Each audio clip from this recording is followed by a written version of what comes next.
There's been rampant speculation and people talking about Frost Giant Studios and this studio that was created, guys, to make a real-time strategy game on PC.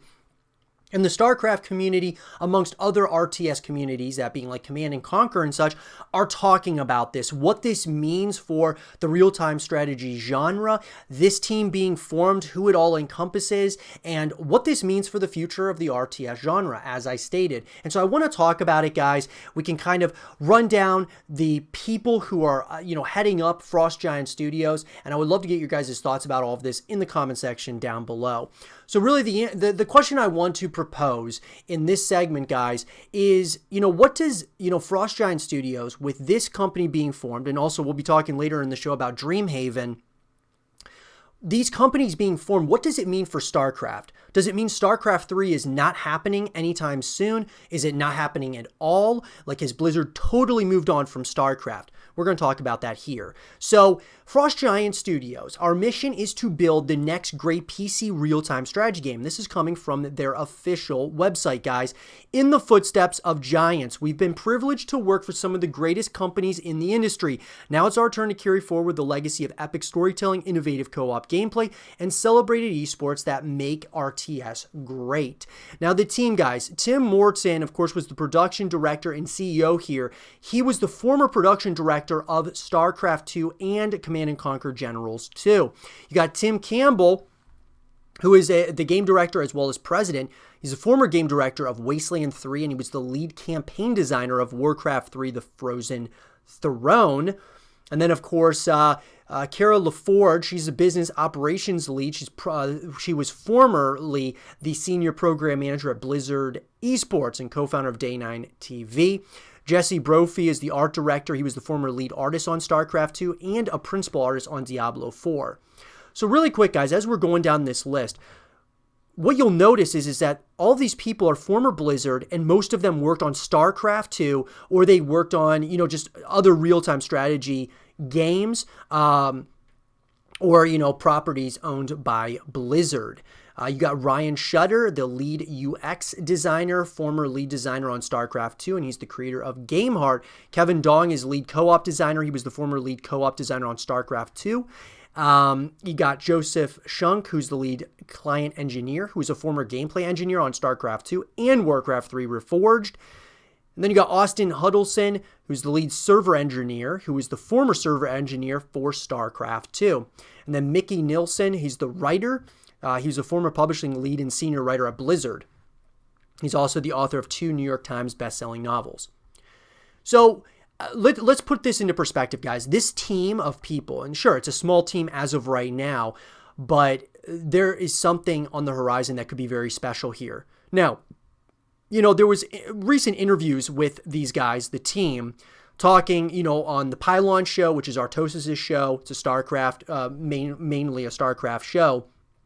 And they were featured on it, and they essentially just stated that they are very passionate about RTS and they wanted to continue doing that. And so whether or not they gave away that, Blizzard is no longer going to do RTS games is kind of something that was interesting to me. They're forming this team, but why are they forming the team if Blizzard is still planning on doing RTS, games in the future like StarCraft 3 and such?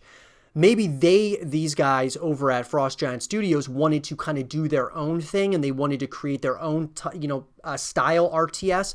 But it doesn't look very good when you look at it from that perspective for StarCraft 3. When you have all of these guys who used to work on StarCraft 2 for a number of years now are working on, going to be working on a new RTS altogether.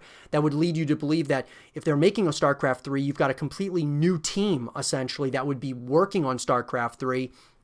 We do know that Blizzard has been working on a StarCraft, obviously, most likely they've been working on a mobile game, but a first-person shooter, which 2 of them were canceled. One was, canceled a while back, and then one was canceled more recently. So it's just kind of one of those things that's very interesting to me, that the direction of StarCraft very well might be going in the direction of first-person shooters instead of real-time strategy. So we'll kind of have to we'll have to keep an eye on that.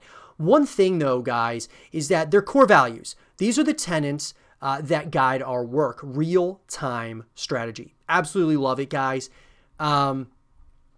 I'm very excited to see what it is they're working on. Now, it's going to probably be a number of years until we actually get to see what Frost Giant Studios is working on, what the game is, and things of that nature. Now, do I trust that it's going to be, something really special? It very well could be. Is it going to be like StarCraft 2? I don't know, guys. I mean, what I will say is I believe that this could be a game that whenever it comes out, could it be something that kind of, is obviously a new real-time strategy that you really want to pour a ton of time and effort into? It very well might be. They're also kind of focused on the esports scene, making it an esports title as well, which I think is really important, having that.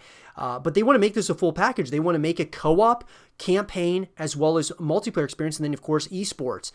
That is something that could be very special. They got the talent here to work on something really special.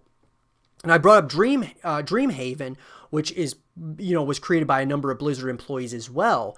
And so what this could mean for StarCraft, guys, is that StarCraft is maybe it's done. They're no longer going to be doing from an RTS perspective. They're done. That being Blizzard making StarCraft real-time strategy games, which would be really sad. And they're just going to be moving into other aspects of StarCraft as an IP, like first-person shooters, mobile, whatever. And so you got these teams, that are still passionate about RTS that are creating these studios. Or it could just be a changing of the guard, so to speak, over at Blizzard. Kind of out with the old, in with the new, and StarCraft 3 very well could come out still as a real-time strategy. And a lot of these guys, who have learned so much, obviously, over the years by working on StarCraft 2 and such, can create something really special and kind of just by doing it themselves and have that creative freedom. Whereas, over at Blizzard, now they may have a new team of people working on something. It's hard to say, guys. I'll definitely keep you all up to speed as more information comes out about StarCraft 3, of course. I certainly want this game made. I mean, there's just no debate about it. I want to see StarCraft 3 made at some point or another. However, this is very exciting to see other RTS studios kind of being put together from former Blizzard employees who worked on StarCraft 2 and Warcraft 3 and games of that nature. That's pretty exciting. Let me know, though, guys. Is this game from Frost Giant Studios going to be the next StarCraft? What do you think? Let me know in the comment section down below. And what do you think this is going to do for StarCraft as an IP moving forward? Let me know. And for more StarCraft 3 content and videos, stay here with Zero TV.